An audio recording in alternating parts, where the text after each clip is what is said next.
Hey there everybody and welcome back to Inside Fandom. I'm your host Joshua Ryan and we are now living in a post-James Gunn Superman world. James Gunn Superman is sweeping the box office, it's doing great numbers, and it's a hit with critics and audiences alike. So this got me thinking, let's take a look back at James Gunn's filmography. Now James Gunn is a very interesting filmmaker. He's been involved in making movies for a long time. Some of the movies you may not have seen, you may not be aware of, or you may not know he was involved. For instance, he wrote Scooby-Doo 1 and Scooby-Doo 2. He's collaborated with Zack Snyder by writing Zack Snyder's remake of Dawn of the Dead. But for this, we're going to be focusing on the 7 movies James Gunn has directed, the 7 feature films. Now let me start by saying, I don't think there's a bad movie in the bunch. I think James Gunn has a very impressive filmography and they're all great, but we gotta start somewhere. So at the bottom, number 7, we're putting Super. Now this is James Gunn's sophomore effort. This is the second movie that he wrote and directed. It stars Rainn Wilson, and it has Kevin Bacon as a bad guy. Now this is the first time James Gunn really dips his toes into the superhero realm, but this is completely different than anything he did with Superman or with Guardians of the Galaxy. This is not based on an actual comic book or anything, and Rainn Wilson's character doesn't actually have superpowers. He's more of a deranged vigilante. And this movie is a hard R-rated movie. This is gory, this is violent, and this is a time when James Gunn was using excessive violence for comedic purposes. Now he doesn't get to do this often because most of the movies he makes are PG-13, but when this guy has the creative freedom of an R rating, he uses it. Now this is a dark movie, but it's very funny. This is a dark humor type of movie, and it's a great start to his filmography. Coming in number 6, I'm putting the finale to Guardians of the Galaxy. This is Guardians of the Galaxy Volume 3. Now, I might get some hate on this one, but like I said, I think all his movies are great. I'm not saying this is a bad movie. I do think it's the weakest of the trilogy. Now, James Gunn has always said that Rocket Raccoon is the character that he feels the most connected with. He really cares for this character. And I think that's why he decided to focus so much on Rocket's background for the third movie. Now, this is a great conclusion to what I think is probably the MCU's best trilogy. I think the only other movie that can really give it a run for its money may be Captain America, but the first Captain America is just okay. So I think that this is the MCU's best trilogy, and this is a good wrap-up to it. We get a good look at Rocket's, his background, his upbringing, what made him who he is, and this is, again, a pretty dark movie. This is very tonally different from the first 2 Guardians of the Galaxy movies. Coming in at number 5, this one hurt for me to put it this low because I really love this movie, but coming in at number 5, I'm putting Slither. Now this is James Gunn's directorial debut, feature film directorial debut. This is the first movie he made, and again, this gives us some insight into the type of filmmaker and the type of humor that he has, which is violent, dark, and some dark humor. Dark humor here.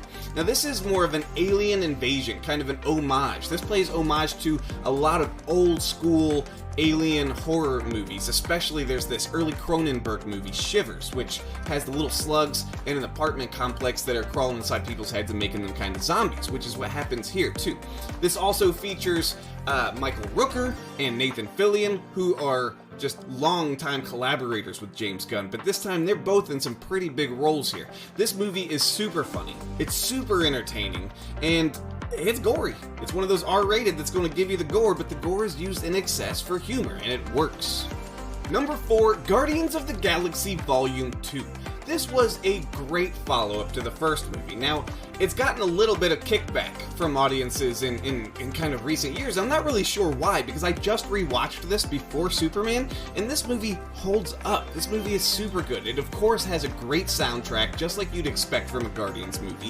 It has great performances, and while the first movie is awesome, this time we're really seeing them kind of as a team. We're getting to see that team dynamic. We're getting a little bit of the love interest going on between Star-Lord and Gamora. And we have Kurt Russell. Kurt friggin' Russell as Ego, the living planet, the father to Star-Lord. It's just a great movie. It's super entertaining, and this is when James Gunn was really starting to get his footing and feel confident in the role of a MCU director. Number 3 is The Suicide Squad. Now this was the first time that we got a DC James Gunn movie, and it was a banger. Now unfortunately, it came out during the time of COVID. Remember that? everybody's locked in their house, hiding in a closet, waving a broomstick around with a mask on your face. That's when this movie came out, so it didn't get to have that big screen kind of hit. It didn't get to become a big screen debut. Instead, it was on Max. But this movie was like if James Gunn had that R-rated freedom in a Guardians movie. So it's still that same kind of fun team up, lots of quips, but we got to go full on, just take it where it needs to go with the R rating. I mean, there's some really funny moments in this movie, and Peacemaker, John Cena as Peacemaker is just a tour de force, and which is why, he got his own series, and that series, phenomenal. We're not ranking the series here because we're just doing movies, but Peacemaker is amazing. Idris Elba, this movie just rocks, and James Gunn is one of the only filmmakers who can say, I'm gonna make the bad guy of this big budget superhero blockbuster a big old starfish. And it works. It's so absurd that it works. Starro is awesome to look at, visually stunning, and it has a slight horror element to it when he spits out the little starfish that suck on people's face and again turn them into zombies. It's almost like a callback to Slither, to his first movie, the way that the main alien releases little parasitic aliens that then take people over. Great effort. Number 2, I'm going with Guardians of the Galaxy, the first one, the one that started it all with Marvel. Now, this was such a fantastic team-up movie. This is a found family team-up action comedy for the ages, and it's focused on a group of comic book characters that most people were not familiar with. I didn't know who Star-Lord was before the movie, but now everybody knows. You can't say Star-Lord, you can't say Gamora, you can't say Rocket Raccoon without people knowing exactly who you're talking about, and people knowing exactly what movies you're talking about. These characters became iconic, and they helped solidify the MCU as a stomping ground for impressive new directors to come in and share their vision with some unique new characters. So this is a tour de force movie, comes in at the number 2 slot, which means, here we are, number 1, Superman. Now, is this recency bias? It might be. It might be because in order to really gauge a movie, I do think it takes time. It takes rewatches. It takes sitting on it for a while. But right now, I'm pumped up on the adrenaline that came with watching James Gunn's 2025 Superman. And David Corenswet is Superman.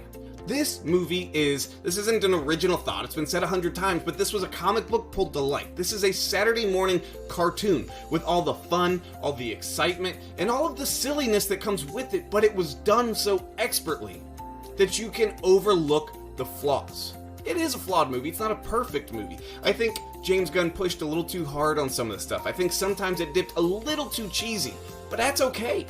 I don't care.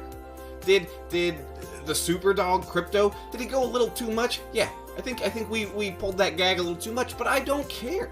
I still loved this experience, and I just came out buzzing. I came out of the theater buzzing on adrenaline and excitement and anticipation for what comes next. So for now, for the time being, I'm putting Superman number 1. Maybe that'll change, but it's not today.